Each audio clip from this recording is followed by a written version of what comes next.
All right. We're just waiting for some questions to... Oh, thanks. Maybe I could ask Tabby or Ricky or Ross. Do you want to go first with a question or a comment? Who wants to go first? Is it on? Yeah? Can everyone hear me? Cool.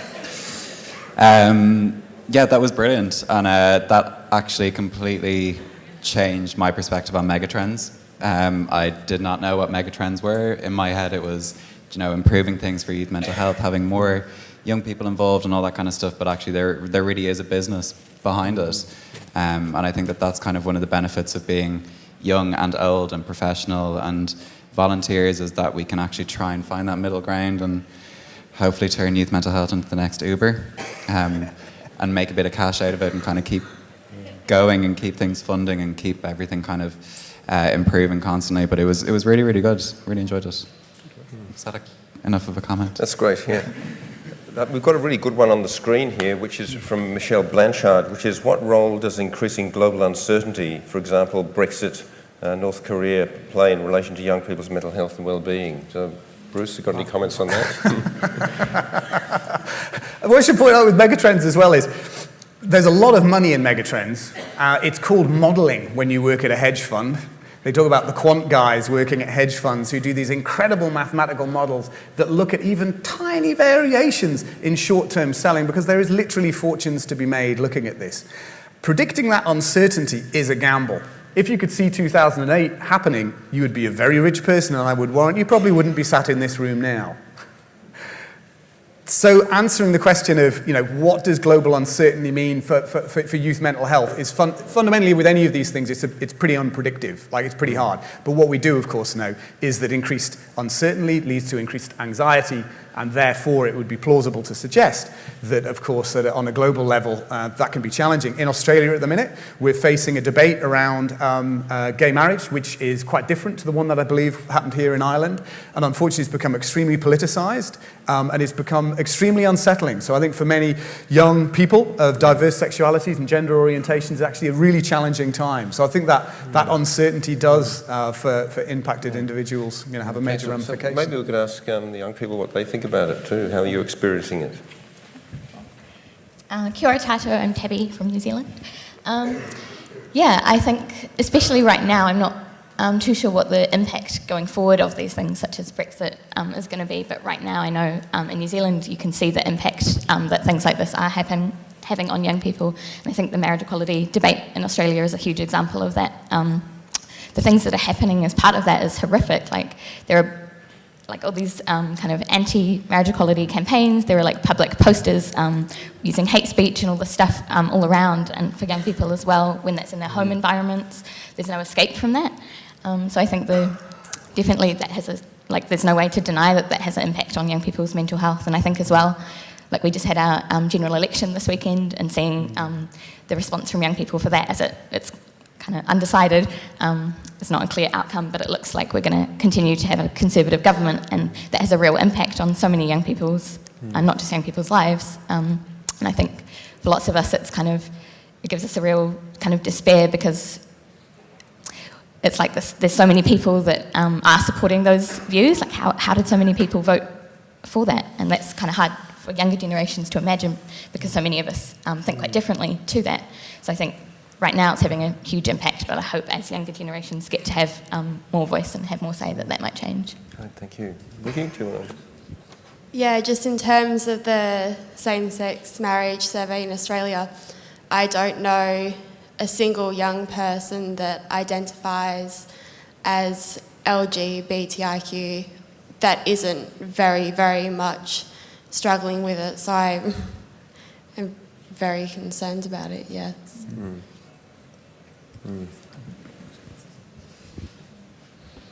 Thank you. So I was working with Yes Equality during the referendum that happened in Ireland for same-sex marriage, or marriage as it's now known.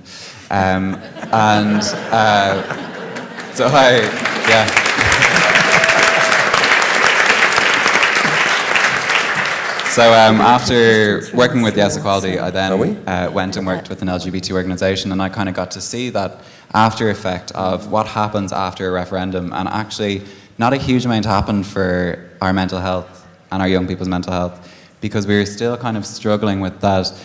The rug was pulled from underneath us and everything that had been swept under for years and years and years, and we're great at doing that in Ireland. And you know, you're kind of dealing with those residual pieces of trauma of being repressed and being differed and being discriminated against. And our young people really feel that. And I know as a young LGBT person that when I would speak to people who were in their 30s, 40s, 50s, they were still trying to deal with the stuff that they had gone through when they were young. So they hadn't quite resolved the mental ill health or the mental health bad experiences that they had, which was related to their LGBTIQ identity. And I think it will be the same no matter what country is talking about same-sex marriage and changing the laws that they have. When you have a campaign that's against you, the ultimate message that our young people are hearing is that you're not good enough. And that can't not impact on your mental health. Well, I could just make a comment too, because a really good thing happened in the context of this really appalling situation that we have in Australia at the moment, and that is all the youth mental health organisations, Reach Out, Headspace, Origin, Black Dog, Brain and Mind, we all united and actually put out a very strong public statement in support of young people generally, and all the things you've been saying, absolutely we feel it and we're seeing it every day. And so that's a good thing, but it's just like a bit of a nightmare, the whole situation at the moment. And I know my son was campaigning in Ireland for the Yes campaign here, and he said it wasn't that great during the campaign here either. So it's a real shame we have to have these public debates about these things, and it should just be happening. So maybe just we keep going. Apparently this is kind of good because the technology is broken down. We can't actually have that. No, it's back. Okay. I was going to say we can have some questions from the floor as well, but here's one from via the feed, which is the massive increase in online resources and focus in online. Is online information becoming more or less reliable? So this is the fake news question. I might start with this one. I think it depends on where you look and how often you actually look for information. So for some young people, they're very well adjusted to looking for information. And I think it also depends on what sort of information you're looking for. So if you're looking for mental health information in Australia, and I know Ireland has Reach Out as well, if you type in information around anxiety or depression, I think Reach Out is one of the first things that comes up on the search engine, so that information's fairly reliable. But if you type in something else, it's not as reliable. So yeah, I think it really depends on the information that you're looking for. Yeah. I think as well it brings up the question of what is reliable, and I think one of the really positive things about kind of how the internet and technology is more accessible, it means that more people can create content, so more people are sharing their stories, and I think personal experiences are an awesome, reliable source of information a lot of the time, and a great way for, especially for young people, to connect with other people going through similar things to them. So I think that's a real positive of it.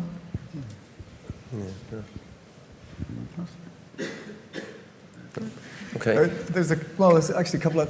One thing I've been thinking in my mind, that anything digital related to that I'd love to see start happening. I think we're already getting towards. One is, and I've been involved in many, many different designs of many different things. If I had $1 for every time someone says, let's set up a website, I'd be a very rich man. The first thing, of course, being go to where the people are. Don't build your own platform. Go to where folk already are. And that's why this conference is fantastic in terms of, the Snapchatting, the Instagramming, the Twittering. That's where the action is at. So we don't need to build our own platforms. We need to go to where the people already are. But more broadly, I think the potential for digital technologies, as we get supercomputers in our pockets getting smarter. If you think about it, even one example, we've got machine learning technologies now that if you go on Google Analytics, you can start looking at the search terms that people are using. If we're smart about how we gather together individually identifiable or community level data, even down to the speed of keystrokes, we can start predicting where somebody's mental health is at. If someone's already in our program, we could be looking at their search terms, as long as they're making their data available to us, of course, looking at their search terms, looking at the keystroke patterns and saying, you know what? Do you need a bit of additional help here? Or, hey, maybe you want to have a look at this. We know that cognitive behavioral therapy can be delivered effectively by computers, right? For many people, they don't necessarily want a face to talk to. Some people might find it more effective and certainly more efficient and more reachable and more accessible to literally having that delivered by a smart computer. Now, that is a reality that we're going to increasingly see. We're already getting it from Google. They're just doing it for advertising. Right? They're just bringing you the stuff that you put your search terms in and they ferry it out to you. If we can start thinking about our services in a different way, in a machine-automated way, there's some really exciting potential there. I'm not a computer scientist, but for sure it seems pretty clear. That's where a lot of industry's heading, and obviously if industry's heading there, it's probably worth thinking about. Can I segue from that one to ask you a question then and see what you guys think too? I mean, you talked a lot about, I suppose, positive megatrends, but the ones that I see and we hear about are the more negative ones, like casualisation of the workforce, the kind of insecurity for young people finding a pathway vocationally, and the financial pressures on young people. I mean, for example, in Australia, and I think in increasingly more English-speaking countries, thankfully not Ireland, that young people are being loaded up with massive higher education debt, and it's really, I think, having a huge toll on them. And so also, the other thing, Jeffrey Arnett, who spoke at a previous conference, talked about the stretching of the transition to adult life. So you don't really become an independent adult until your mid to late 20s these days, which is part of the justification for our focus on youth mental health. Yeah. So these sort of things are kind of, they're gifts, but they're also they're threats, aren't they? And so I just wondered if you would all like to sort of talk about that more worrying side of things. Including technology, because I think some people would love to replace face-to-face with technology because it's a lot cheaper, and we're worried about that.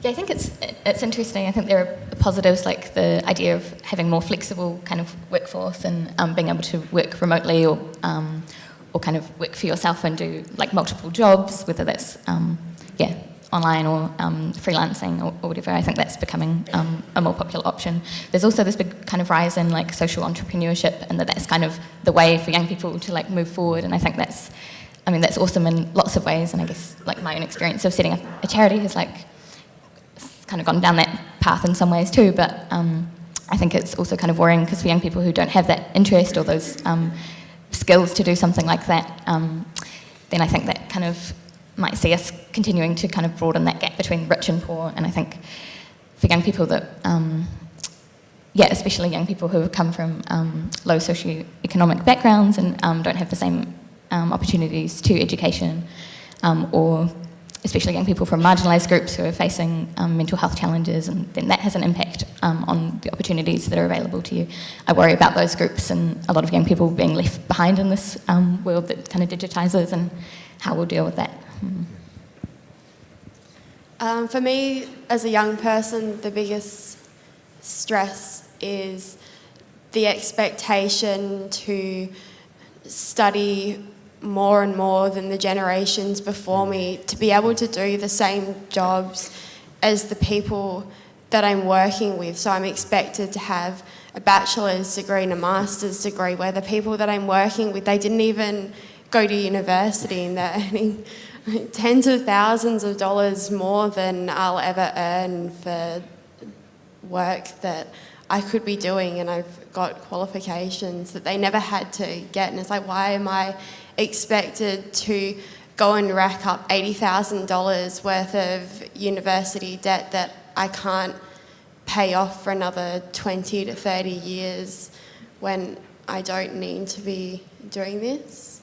So I'm not sure if that's just me or if that is a problem that a lot of young people are facing now, but it seems like that's the direction that we're moving in, is the expectation to do more and more and more to meet the same standard. Yes. I kind of think that I would find my generation, we're all expected to be a variation of Kim Kardashian these days, and we all, we just have to be absolutely all things to all people, and it's not that the world puts that pressure on us, but I think we put it on ourselves a lot as well. And I know there's kind of a huge push for us to be so relevant and for you to have the most followers and to have the biggest company and to find the newest thing, the hottest thing, the best thing. But I kind of found through my work with the Youth Empowerment Service and the young people that are kind of receiving inpatient care in a mental health service, that it's the really simple things like, oh, will I be able to get a job? Like, what do I say to my friends in school, to my future employers about the time that I don't have anything on my CV? What if I'm a bit older, if I'm over 18 and I have kind of blank spaces in my CV? Like, what do I say about that? And I wasn't able to fill anything in because I was mentally ill at the time. You know, and it's those kind of considerations that a lot more people are having now of how do I cloak, how do I disguise, how do I cover, do I be honest, do I dare, what will my employer say? So I think that that's a really interesting one, is that we're almost at both ends of the spectrum of trying to have the very simple things like a job that you can go to 9 to 5, Monday to Friday, and also trying to be Kim Kardashian on the weekends. And it's not easy. But I do kind of think that that will be something that we will have to factor into how we talk about vocation, and how we talk about jobs, and how we talk about college, is that, yeah, there's ridiculous expectations that are put on you, and there's not really phenomenal supports behind it, and a lot of it is up to ourselves to figure out. There was kind of a piece that we had done with the young people that developed into a piece of work that was done with the mental health recovery colleges here in Ireland. And that was about reintegration into the community after you've kind of experienced mental ill health. And that was phenomenal for them, because they were like, God, I actually don't feel bad about the fact that I haven't worked in 10 years anymore. And I feel like I have basic people skills to go to an interview. And I feel like I can actually leave my house at certain times. And like, that was just amazing. But again, that came from something that happened on the unit with the young people that were receiving mental health services. So it's kind of interesting to see that starting with, 12, 13, 14-year-olds, and how it graduated up to people that were in their 40s, 50s, 60s, still relating to mental health though. Okay, there's another question from the audience. How can the billions of young people in the developing world, like Oko, I guess, be best engaged to improve mental health as technology develops? I'll have a go. I mean, that's a phenomenally tough question. I mean, the only thing I'd observe with that is that, in Africa, for example, there's an entire digital economy now which is predicated on the use of phones and phone credits as a way of trading that jumps over the need to have banks, to have bank accounts, to have those traditional architectures around there. And that's the potential of any form of mobile communication device, yeah? And I think Francis was referring to earlier, the group that he's a part of being a virtual group. Well, of course, that's inaccessible for very, very many. There's huge diversity. If we're looking at low and middle income countries, the region where Pat and I work in the Western Pacific, in places, for example, like South Korea, there's literally within 2 generations, they've gone from plowshares and basically a rural semi-feudal way of life to one of the most advanced industrial economies in the entire world, and some of the best maths and English literature kind of scores. Certainly they far outstrip maths than Australia in terms of performance there. So I don't think I can't see a simple solution to that, and I certainly wouldn't position myself to say that I have an answer to that, but for sure there is clear opportunity with the development of those technologies. Well, I suppose technology did connect us with Oko today, didn't it? And, exactly. So that was great. We've probably got time for one more question. They're saying no, but I'm saying yes. One more. Yeah. Up the back there. Yeah.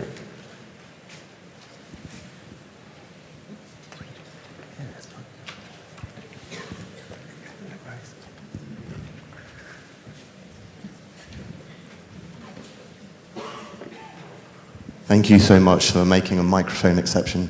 I'm a child psychiatrist and I work in London, so I work with young people and their problems on a day-to-day basis. I totally get the recent changes in social context, like university fees, stress, environment, job insecurity, all that kind of stuff. But also as a kind of scientist, for what as one way of describing me, I also think that young people, from an evolutionary perspective, have survived more difficult circumstances. And, let's just go back to the Second World War or something like that. So I'm just thinking, is there something else that is happening that we haven't put our finger on? Perhaps from an environmental perspective, there might be an environmental thing that is happening in the same way we're polluting our seas or whatever. That's just one example. That is creating the change that we're seeing in mental health in our young people today. And yes, there are all these stressors, but perhaps there is something else that we haven't put our finger on yet. Yeah, I think that's a great question. Maybe I could have a quick go at that one. Tell you what I've seen. I've been working in mental health for about 35 years now. I've seen a lot more anxiety in young people. Anxiety is just absolutely incredible. When you work in a headspace, across the board, and across every kind of, label that we might want to put on the person that we're trying to help. Anxiety is absolutely front and center, and I don't know what the answer to that is, but you definitely get the feeling something has changed in that respect, and maybe it's got to do with some of the things we've been talking about in this session. But have you got any thoughts about that? That's a great question. Thank you. I guess my own observation would be on the nature of the stresses. Most of the stresses that we would have experienced in our biological past, of course, were acute. Yeah, in the majority. Fight, flight, what are you going to do? Most of the stresses that young people are going to be experiencing now are chronic. And so, clearly that's quite a different landscape. Your work follows you now all the way around the world, 24/7 hours a day. You're expected to be responding on Facebook or whatever to your mates. And if you don't, well, they might not be your friend too long if you're not quick enough in that response. And that's a classic example of even a pro-social positive, but it becomes a chronic stressor, quite clearly. I think we've also become quite... Did you cut the mic because we're out of time? Yeah. They really want us to finish. They really want us to finish. Yeah. Just on just a super quick point, I think that we've also kind of moved into being very rapidly moving people, and like the idea of like not having to get out of your bed to read the paper anymore. You can watch it on your iPad, you can read it on your iPad, and you can get everything delivered to your door. We've kind of become super quick and super efficient and very German-like, and I think that that's been quite good for us, being able to adapt to things that are so quick to move, that if we're so used to rapid movement that the world changes, awful things happen, but we also know that good things come after the awful things that happen. So I think it's almost in the way that technology in the world is advanced that we kind of just get used to things passing, which has probably riddled us with anxiety. But yeah, we're riddled with anxiety, aren't we? Yeah. Okay, riddled with anxiety, a good place to finish. And I'll be German-like now and bring the session to a close. I just want to thank Ross, I want to thank Ricky, and I want to thank Tabby, and especially Bruce for a fantastic talk. Thank you. Thanks, everybody.